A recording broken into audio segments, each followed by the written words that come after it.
క్రీస్తు యేసునందు మనల్ని మిగిలిగా ప్రేమించేసినటువంటి మన పరమ తండ్రికి మహిమయు ఘనతయు కలుగును గాక. ఆమేన్. అపోస్తలుడైనటువంటి యోహాను గారు పద్మాసనిధిలో పరలోక రాజ్యాన్ని ముందుగా చూసి వ్రాసినటువంటి ప్రకటన గ్రంథము 2వ అధ్యాయము 9వ వచనం మనము ధ్యానం చేద్దాము. ప్రకటన గ్రంథము 2వ అధ్యాయము 9వ వచనం మనం ధ్యానం చేద్దాము. నీ శ్రమను దరిద్రతను నేనెరుగుదును, అయినను నీవు ధనవంతుడవే. నీ శ్రమను నీ దరిద్రతను నేనెరుగుదును, అయినను నీవు ధనవంతుడవే. చిన్న ప్రార్థన చేసుకుని వాక్యాన్ని ధ్యానం చేసుకుందాము. ప్రేమానమ్మకం కలిగిన మా కన్న తండ్రి, స్తుతులకు పాత్రుడా, స్తోత్రాముడా, మా గొప్ప దైవానికి వందనాలు ప్రభువా. మేమేమైనాము కేవలం నీ ఉచితమైన కృపలను మాత్రమే. సజీవు లెక్కలో ఉంచిన దేవా, నీవిచ్చి రుణాన్ని నీవు తీర్చుకోగలవు ప్రభువా. నీకు స్తోత్రము. నీవిచ్చినటువంటి రక్షణను చాలా జాగ్రత్తగా కాపాడుకుంటూ అనేకులను ప్రభువా నశించిపోచినటువంటి ఆత్మల కొరకు ప్రార్థించవలసను, నీ రాజ్య స్థాపన కొరకు ప్రయాసపడవలసను మమ్మల్ని మీరు సిద్ధపరచమని క్రీస్తు పరిశుద్ధ నామములో అడిగి వేడుకుని ప్రార్థించుచున్నాము తండ్రి. ఆమేన్. చదవబడినటువంటి లేఖన భాగంలో 7 సంఘాలకు ఒక లేఖలు రాయడం జరిగింది. మనకి అవి హెచ్చరికలుగా దేవాది దేవుడు తెలియపరుస్తున్నాడు. స్ఫుర్ణ సంఘము గురించి వారు ఎలా ఉన్నారంట? నీ శ్రమను నీ దరిద్రతను నేనెరుగుదును, అయినను నీవు ధనవంతుడవే. మొదటి వాడును కడపటి వాడునై ఉండి మృతుడై మరలా బ్రతికిన వాడు చెప్పు సంగతులు ఏమనగా, స్ఫుర్ణ అనగా శ్రమలు, దోళము. అంటే శ్రమలలో దరిద్రతలలో దేవుణ్ణి వెంబడించి దేవాది దేవుని హత్తుకుని జీవించినటువంటి సంఘము. అయితే ధనవంతుడిగా దేవాది దేవుని ఆశీర్వాదాలు పొందుకున్న సంఘముగా కనిపిస్తున్నది. అంతేకాకుండా 10వ వచనంలో, ఇదిగో మీరు శోధింపబడినట్లు అపవాది మీలో కొందరిని చెరలో వేయింపబోచున్నాను. 10 దినములు శ్రమ కలుగు, మరణం వరకు నమ్మకంగా ఉండము, నేను నీకు జీవ కిరీటం. శ్రమను సహించువాడు ధన్యుడు. శోధింపబడిన మీదట నీవు సువర్ణముగా మార్చబడతావు. కాబట్టి శ్రమలో ఎవరైతే నిలిచి ఉంటారో, ఈ యొక్క ప్రకటన గ్రంథాన్ని రాసినటువంటి భక్తుడైనటువంటి యోహాను కూడా యేసుక్రీస్తు ప్రభువు శిలువ శ్రమలలో సన్నిహితంగా యేసయ్యను శ్రమానుభవం, శ్రమల కొలిమిలో కాల్చబడుతున్న యేసయ్యకు తోడుగా ఉన్నాడు. శ్రమలను సహించువాడే ధన్యుడు కదా. ఈ శ్రమలు మీకు వస్తాయి, కానీ మరణం వరకు మనము దేవాది దేవుని సన్నిధిని విడిచిపెట్టకూడదు. మరణం వరకు ఆయనకి నమ్మకంగా యోగు భక్తుడికి వచ్చినాయి కదా శ్రమలు. భయంకరమైన దృష్టి వ్యాధి వచ్చింది, బిడ్డలు చనిపోయారు, ఆస్తి పోయింది. అయినా కూడా దేవుడు ఇచ్చాడు, దేవుడే తీసుకున్నాడు. దేవుని నామమునకు మహిమ కలుగును గాక అంటూ ఉన్నాడు. భార్య దూషిస్తూ ఉంటే 2వ అధ్యాయం 10-11 వచనాలలో దేవుని ఎదుట నుంచి ఆశీర్వాదాలు పొందుకోవాలా, కీడు అనుభవించడానికి ఏమాత్రము తగని వారమా? అంటే దేవుని కొరకు శ్రమను అనుభవించడానికి చాలా అర్హత అనేది కావాలి. లోక సంబంధమైన మనుషులకు దేవుని రాజ్య స్థాపన కొరకు ప్రయాసపడే అర్హత ఉండదు. ఆ కార్యంలో పారిభాగస్తులుగా అసలే వారు ఉండరు. ఏంటి? దేవుని కొరకు కీడు అనుభవించడానికంట, శ్రమను అనుభవించడానికంట అర్హత కలవారమై ఈ లోకంలో మనము బ్రతకాలంట. మనము స్వయంకృత అపరాధాలు చాలా చేస్తూ శ్రమలు అనుభవిస్తూ ఉంటాం. కానీ ఏ తప్పిదము లేకుండా శ్రమానుభవంలో నడవాలంట దేవుని యొక్క రాజ్య స్థాపన కొరకు.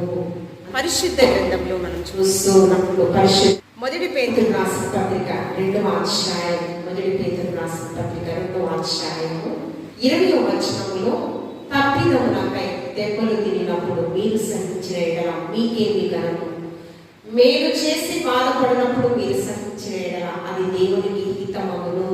ఏంటంటే జీతము మరణం కదా. కానీ ఏ తప్పిదము చేయకుండా నేను చేసి బాధపడినప్పుడు మీరు సహించిన ఎడల అది దేవునికి హితమగును. ఇందుకు మీరు పిలువబడి ఉన్నారు. క్రీస్తు కూడా మీ కొరకు బాధపడి మీరు తన అడుగు జాడల యందు నడుచుకున్నట్లు మీకు మాదిరి ఉంచిపోయేను. యేసుక్రీస్తు ప్రభువారి ఎడల ఏ దోషం ఉందా, ఏమైనా అపరాధం ఉందా, నాలో పాపం ఉన్నదని ఎవరైనా స్థాపించగలడా అని ఒక ఛాలెంజ్ విసిరాడు కదా. ఏ దోషము లేని పరిశుద్ధుడైనటువంటి యేసుక్రీస్తు ప్రభువారు పస్కా బలి పశువుగా పాపరహితుడుగా మన పాపములన్నీ కూడా విమోచించడం కొరకు ఆయన శిలువలో బలియాగమయ్యాడు. భయంకరమైన శ్రమను అనుభవించాడు కదా. శిలువ శ్రమలు, బహు భయంకరమైన శ్రమలు ఆయన పొందుకోవడము జరిగింది. అందుకని యేసుక్రీస్తు ప్రభువారు శ్రమానుభవంలో ఏ విధంగా కొలిమిలో కాల్చబడతారో, బంగారము శుద్ధ సువర్ణముగా మార్చబడడానికి ముందుగా అది కొలిమిలో కాల్చబడుతుంది. బంగారం మనము ధరిస్తూ ఉన్నాం, పరిశుద్ధంగా మార్చబడిందంటే అది ముందుగా కంసాలి వారి చేత ఎక్కడ కాల్చబడాలి? కొలిమిలో కాల్చబడాలి. శోధింపబడిన మీదట నీవు సువర్ణముగా మార్చబడతావు. అది పరిశుద్ధత నీవు కలిగి ఉంటావు. సర్వ సత్యములోకి నీవు మార్చబడతావు. ఎప్పుడు? శ్రమలు సహించువాడే ధన్యుడు. శ్రమలు సహించిన కదా. దేవుని కొరకు, దేవుని యొక్క రాజ్య స్థాపన కొరకు శ్రమలు పొందుకున్నప్పుడు మాత్రమే నీవు ధన్యుడవుతావు. అప్పుడు నీవు జీవ కిరీటాన్ని పొందుకుంటావు. మేము ఈ లోకంలో ఏ పాపాన్ని అసహించుకుంటూ మేము బ్రతుకుతున్నాం ప్రభువా, అయినా ఎందుకు మాకు ఈ శ్రమలు, ఈ కష్టాలు, వ్యాధి బాధలు ఎందుకు అంటూ ఉన్నప్పుడు యోసేపు కూడా అన్నల చేత అమ్మివేయబడ్డాడు. పోతీఫరు 20 తులాల వెండి నాణ్యాలకు అమ్మివేయబడ్డాడు. చెరసాల ఖైదీని వెళ్ళాడు. పోతీఫర్ దగ్గర దాసుడుగా పనిచేశాడు. నమ్మకత్వాన్ని సంపాదించుకున్నాడు. పోతీఫర్ గృహ అంతటి మీద యజమానుడుగా, అంటే పోతీఫర్ తర్వాత సర్వాధికారాలు ఎవరు పొందుకున్నాడు? దాసుడుగా వెళ్ళినటువంటి యోసేపు పొందుకున్నాడు. అక్కడ తన భార్య ప్రేరేపిస్తుంది పాపము, కానీ పాపాన్ని అసహించుకుని దూరంగా పారిపోయాడు. దూరంగా పారిపోవడానికి కారణం ఏంటి? దేని చేత తమ నడకను సరిచేసుకుంటున్న దేవుని యొక్క వాక్యం చేతనే కదా. పాపము పలు విధాలుగా మన మీద ఏలుబడి చేస్తుంది. ధనాపేక్ష సమస్త కీడులకు మూలం. ధనాపేక్ష పాపమని. మనం పరలోక ధనాన్ని స్వతంత్రించుకున్నట్టు ప్రయాసపడాలని దేవుని యొక్క వాక్యము చెప్తుంది. అందుకని కాబట్టి యేసుక్రీస్తు ప్రభువారు ముందుగానే చెప్పారు. ఆ కొండ మీద ప్రసంగంలో ధన్యతలు చెప్పారు కదా. ఆ ధన్యతలలోని యేసుక్రీస్తు ప్రభువారు కూడా నీతి కార్యం కొరకు, లోక కళ్యాణం కొరకు ఈ లోకంలో భయంకరమైన శ్రమలను అనుభవించారు. కాబట్టి నీతి సూర్యుడైన రారాజు మనందరికీ కూడా మార్గదర్శకుడు.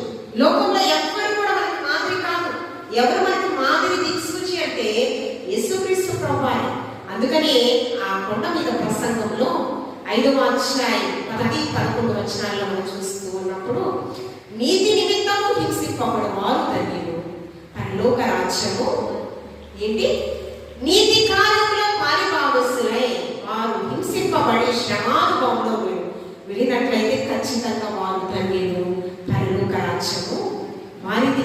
అంతేకాకుండా నా నిమిత్తము జనులు హింసించినప్పుడు, చెడ్డ మాటలు పలుకుచున్నప్పుడు, అబద్ధ సాక్ష్యము పలుకుచున్నప్పుడు మీరు సంతోషించండి, ఆనందించండి, మీ ఫలము పరలోకమందు అధికమగును. కాబట్టి మనం చదువుకున్నటువంటి లేఖన భాగంలో ఏమని చదువుకున్నాము? నీ శ్రమను, దరిద్రతను నేను ఎరుగుదును, అయినను నీవు ధనవంతుడు. ఏంటి? శ్రమ గురించి మనం ఆలోచన చేస్తే అపోస్తలుడైన పౌలు గారు కొరింథీయులకు రాసిన పత్రిక 8వ అధ్యాయంలో 8వ అధ్యాయం 1వ వచనం నుంచి మాసిదోనియా సంఘం గురించి ఒక మంచి సాక్ష్యము అపోస్తలుడైన పౌలు గారు ఇస్తూ ఉన్నారు. ఎవరితో చెప్తున్నారో తెలుసా? కొరింథీ పట్టణస్థులకు ఒక లేఖ రాస్తూ చెప్తూ ఉన్నాడు. ఏ సంఘం గురించి?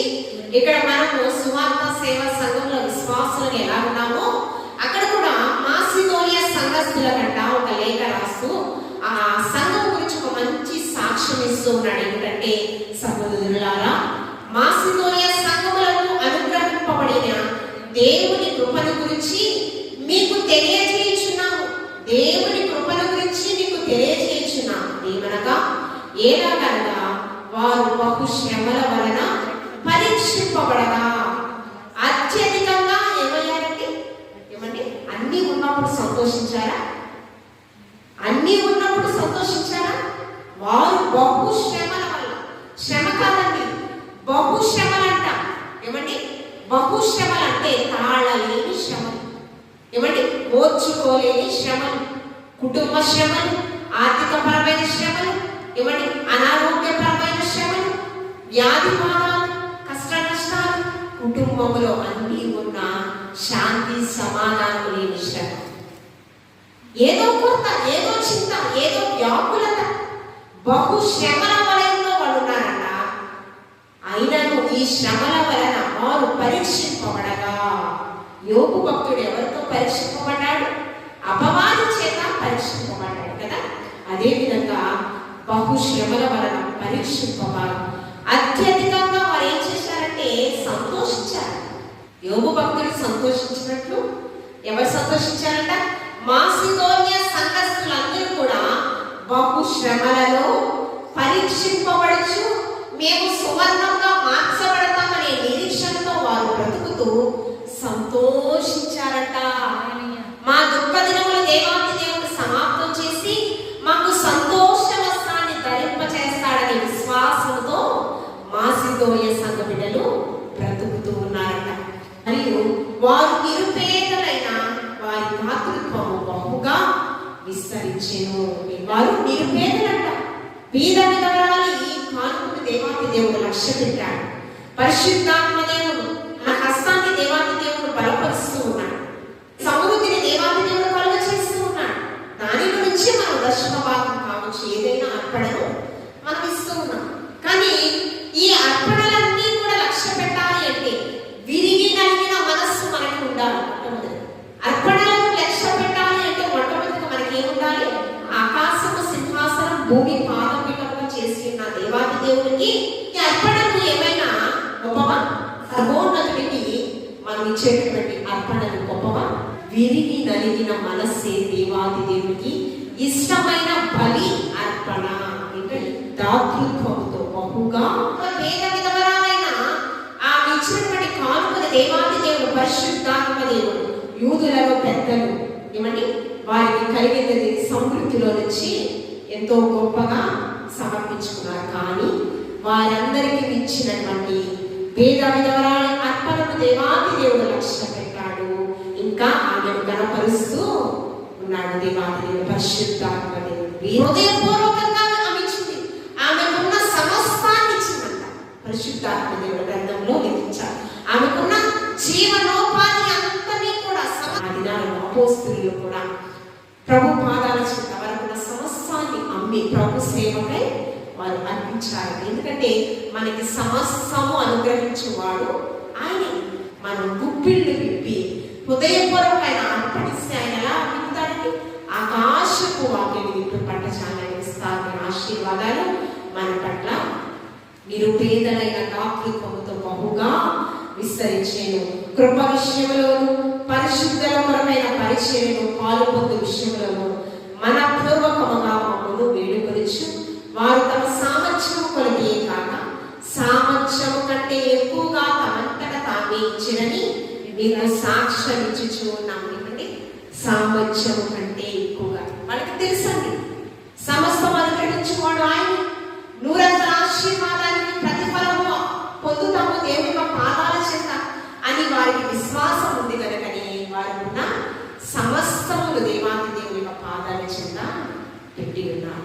చదవబడినటువంటి వాక్య భాగంలో మనం ఏంటి చదివినామో, నీ శ్రమను దరిద్రతను నేను ఎరుగుదును. ఏంటండి వారు నిజంగా పడు పేద స్థితిలో ఉన్నారు. మాసిదోనియ సంఘస్థులు ఏమండి భయంకరమైన బహు శ్రమల వలయంలో వారు బ్రతుకుచూ ఉన్నారు. అయినా కూడా దేవుని సన్నిధిని విడిచిపెట్టలేదు. దేవునికి ఇవ్వాల్సిన స్వేచ్ఛార్పణలను వారు కలిగిన దానికంటే ఎక్కువగా ఇవ్వడానికి ముందుకు వచ్చారంట. కాబట్టి కాబట్టి వారి దరిద్రతను నేను ఎరుగుదును, అయినను నీవు ధనవంతుడే. మనము అన్నీ ఉన్నా ఏమీ లేని వారిగా ఉంటున్నామే. మనల్ని మనం ఆత్మ పరిశీలన చేసుకోవాలి. ఏంటంటే లూకాసు సువార్త 4వ అధ్యాయం 18వ వచనం యెషయా వచనం గురించి యేసుక్రీస్తు ప్రభువు మనతో మాట్లాడుచున్నాడు.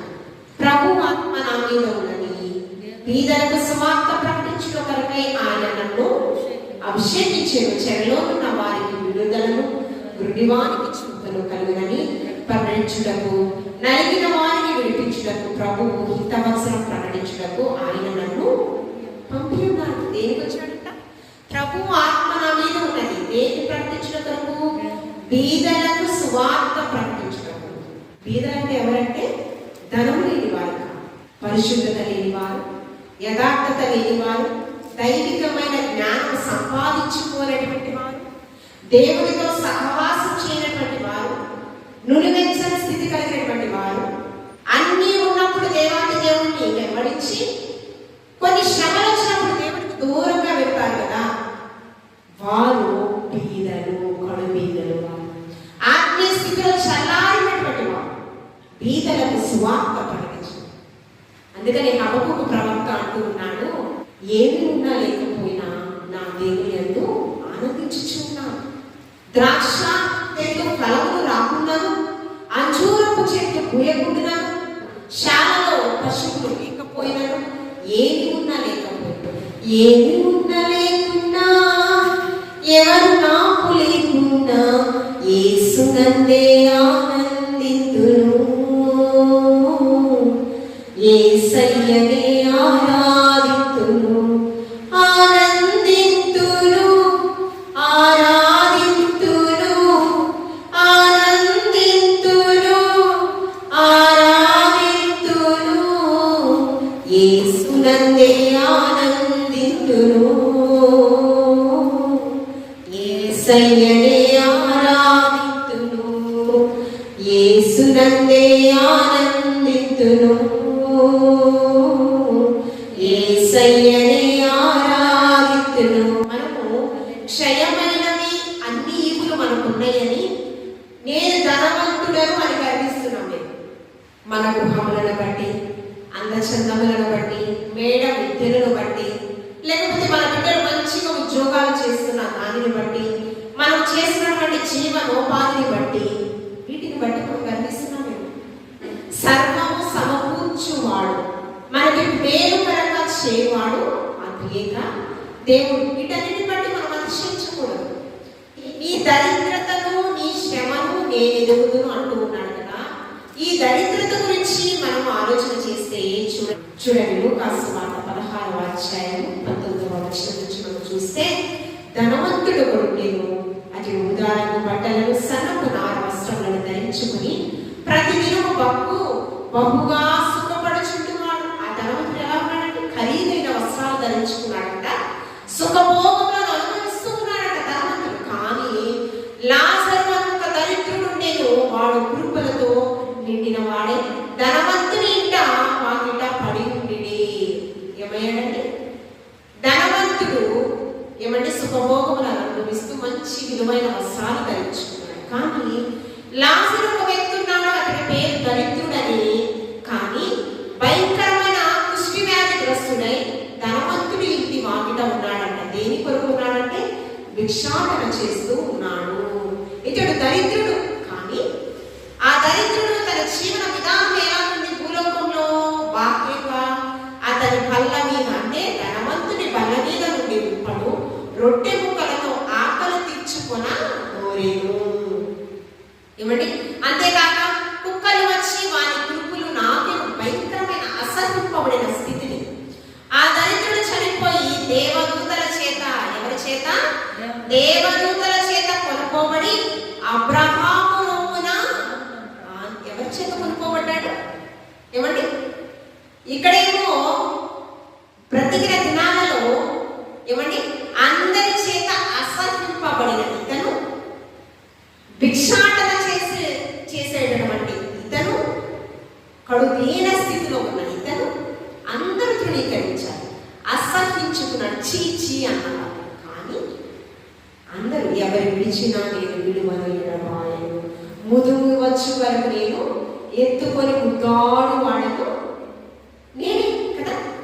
కానీ దేవదూతల చేత కొనుక్కోబడ్డాడంట. తనను తాను కొనుక్కోవట్లేదండి. ఎవరి చేత? దేవదూతల చేత కొనుక్కోబడిన తరువాత అతడు అబ్రహాములో మన సురక్షితంగా ఉన్నాడు. మనం ఆలోచన చేస్తే ధనవంతుడేమో తన మరణం తర్వాత తన స్థితి ఎలా ఉంది? పాతాళంలో నరక యాతన అనుభవిస్తూ ఉన్నాడు. అక్కడ అగ్ని ఆరదు, పురుగు చావదు కదండి, నరక యాతన అనుభవిస్తూ ఉన్నాడు. క్రైస్తవుని యొక్క నిరీక్షణ మరణం తర్వాత ఒక కొత్త జీవితం, ఒక విలువైన జీవితం. ఆ విలువైన జీవితము ఏడుపు ఉండదు, కన్నీరు ఉండదు, నిత్యము సంతోషమే. దేవదూతలతో సమానంగా ఉండేటువంటి గొప్ప భాగ్యాన్ని నా తండ్రి ఇంట అనేక నివాసములు ఉన్నవి, నేను వెళ్ళి మీకు స్థలం సిద్ధపరచుకు నేను వెళుచూ ఉన్నానని యేసుక్రీస్తు ప్రభువారు మొదటిగా మన దగ్గరికి వచ్చారు. పరిశుద్ధ రక్తాన్ని చిందించి ఆ పరిశుద్ధ రక్తం చేత మన పాపములన్నీ కూడా విమోచించారు. మరలా వస్తూ ఉన్నారు. ఆయన వెళ్ళారు తండ్రి దగ్గరికి. ఎందుకు వెళ్ళారంటే మనకి స్థలములను సిద్ధపరచలేదు. ఆ నూతన యెరూషలేములో మనలందరినీ కూడా దేవుని కూడా కుడిపార్శ్వములో చేర్చడం. మనము ఈ లోకంలో సమస్తాన్ని సంపాదించుకుని ధనమే అన్నిటికీ మూలము, ధనము లేకపోతే మనిషి మనుగడ లేదు అన్నట్టు మనం బ్రతికితే దేన్ని కోల్పోతామండి? క్రైస్తవుల యొక్క నిరీక్షణ ఏంటి? మరణం తర్వాత ఒక క్రొత్త జీవితము, విలువైన జీవితము. నా యందు విశ్వాసం ఉంచువాడు మరణించినను బ్రతుకును, బ్రతికిన వాడు మరెన్నటికీ యుగయుగాలు క్రీస్తుతో మనము సహవాసం చేసేవాడు. క్రీస్తు కృపాసనము చేరేటటువంటి గొప్ప ధన్యతను దేవాది దేవుడు మనకి ఇవ్వడానికి సిద్ధంగా ఉన్నాడు. కాబట్టి మనం ఏం చేయాలి? శ్రమలలో దేవుని స్తుతించాలి, శ్రమలలో దేవునితో సహవాసం చేయాలి. ప్రభువా, నీ రాజ్య స్థాపన కొరకు ఒక పాత్రగా నన్ను వాడుకోయ్యా. ఏ యోగ్యత లేని నాకు గొప్ప తలాంతులు ఇచ్చావయ్యా. ఆ తలాంతులను నేను సద్వినియోగపరచుకోవాలయ్యా. బుద్ధి కలిగిన కన్నికల వలె సిద్ధపాటు కలిగిన జీవితం నాకు కావాలయ్యా. నేను నా ఇంటి వారు నీతి సూర్యుని ఆరాధన చేస్తామన్న రీతిగా నా బిడ్డలు, భర్త, కుటుంబం సమస్తము పాతాళంలో నరకయాతన అనుభవించకూడదయ్యా. దేవాది దేవుని పాదాలను హత్తుకోవాలి, దేవునితో అనిత్యం సహవాసం చేయాలి, దేవుని వాక్యం చేత ఉదక స్నానం చేయబడుచు ఉంటారు. చదవబడినటువంటి లేఖన భాగంలో మరొక మాట చూడండి. నీ శ్రమను, నీ దరిద్రతను నేను ఎరుగుదును, అయినను నీవు ధనవంతుడు. ఆ ధనం ఎక్కడుందండి? పరలోక ధనము. ఆ పరలోక ధనాన్ని సంపాదించుకున్నాడు కుష్టి వ్యాధిగ్రస్తుడైనటువంటి దరిద్రుడైనటువంటి లాజరు. పరలోక ధనాన్ని సమకూర్చుకున్నాడు యోగు భక్తుడు. పరలోక ధనాన్ని సమకూర్చుకున్నాడు అబ్రహాము గారు. ఏమండి? పరలోక ధనాన్ని సమకూర్చుకున్నాడు నోవాహు గారు. పరలోక ధనాన్ని సమకూర్చుకున్నాడు హానోకు గారు. పరలోక ధనాన్ని సమకూర్చుకున్నాడు మోషే. ఏమండి? మీరందరూ మనం కూడా పరలోక ధనాన్ని సమకూర్చుకోవలసిన, దేవునితో విడదీయరాని బంధాన్ని కలిగి దేవునితో అంటుకట్టబడిన జీవితం కలిగే విధంగా మన జీవితాన్ని మలుచుకుంటాం. దేవుని యొక్క వాక్యంతో ప్రతి ఒక్క సమయమందు అసమయంలో ఉదక స్నానం చేయవచ్చు. ఆయాసకరమైన క్రియలను విసర్జిస్తాం. ఈ కడవరి దినాలలో క్రైస్తవుల యొక్క హృదయాలు ఎలాగ మారిపోతుందంటే కఠిన పరచబడుతుంది, బండరాతి హృదయాలుగా మార్చబడుతూ ఉన్నాయి. నిజ దేవుడు తెలుసుకున్నా నీవు ఎంత భక్తితో ఆరాధన చేస్తున్నావు. ఏమండి? నువ్వు వెచ్చని స్థితి నీకు ఉండకూడదు అంటున్నాడు. ఆ స్థితి నీకుంటే పరిశుద్ధాలయంలో ఒకలాగా, బయట ఒకలాగా, నీ ఇంటిలో ఒకలాగా ఈ ప్రవర్తన నీకుంటే నీ మోము మీద ఉండు వేయ ఉద్దేశించింది అంటూ ఉన్నాడు దేవాది. అంటే అసహింపబడిన స్థితి మనకి దేవుడు పరలోక ధనాన్ని సమకూర్చుకున్నాము, ఆ మోక్ష మార్గాన్ని స్వాతంత్రించుకున్నాము, కృపాసనకు చేరే గొప్ప బాధ్యతను స్వాతంత్రించుకున్నాము. దేవాది దేవుని మాటలు మన దేవునిలో ఫలింపచేయగా పరిశుద్ధురానికి కోరుతున్నాను, గొప్ప దేవాన్ని కోరుతున్నాను. అవును ప్రభా, అనేకమైన శ్రమలు, అనేకమైన శోధనలు, అనేకమైన నిందలు, వ్యాధి బాధలు ప్రభా మా దాగుచుండి నీకు ప్రభా ప్రభా సమస్యను మాకు అనుగ్రహింపచేవాడు నీవు, సమాధానం దయచేవాడు నీవు ప్రభా. సువార్త సేవ సంఘంలో ప్రతి ఒక్కరిని మీరు జ్ఞాపకం చేసుకోండి. మరి ముఖ్యంగా సమయం సద్వినియోగపరుచుకుని నీ సన్నిధానంలో నిలబడినటువంటి మన కుటుంబాలను క్షేమాభివృద్ధి దయచేయండి. వారి హృదయవాంఛను నెరవేర్చండి. విశిష్టులుగా ప్రభువానికి ఇస్తున్నాం. నీ సన్నిధిలో ప్రభు పచ్చని వలీవ చెట్టు వలె, నీరు కట్టే తోట వలె వారిని దీవించండి, ఆశీర్వదింపచేయండి. ప్రభువానికి ఇస్తున్నాం. పరలోక ధనాన్ని స్వాగతించుకునే గొప్ప వాక్యము దయచేయమని ప్రభా, నీ రాకడ కొరకు సిద్ధపడే వలసలు, నీ రాజ్య స్థాపన కొరకు ప్రయాసపడవలసలు ప్రభా మీరు ఆయత్తపరచమని క్రీస్తు పరిశుద్ధ నామములో అడిగి వేడుకుని ప్రార్థించుచున్నాము తండ్రి. ఆమేన్. పరలోకమందున మా తండ్రి, నీ నామం పరిశుద్ధపరచబడుగా, నీ రాజ్యం మాకొచ్చునుగాక, నీ చిత్తం పరలోకమందున నెరవేర్చును, భూమి మీదనూ నెరవేరుగాక. మాకు కావలసిన ఆహారం నేడు మాకు దయచేయము. మా రుణస్తులను మేము క్షమించుచున్న ప్రకారం వారిని క్షమించు. మమ్మల్ని శోధనకి తాకిడి నుంచి తప్పించు. ఎందుకంటే రాజ్యము బలము మహిమ నిరంతరం నీవైనావు తండ్రి. ఆమేన్. యేసు రక్తమే జయం, శిలువ రక్తమే జయం. ప్రభు యేసు నామములో సంపూర్ణమైన విజయము, క్షేమము, నెమ్మది, సమాధానం కలుగును గాక. ఆమేన్. సంతోషపడుతుంది.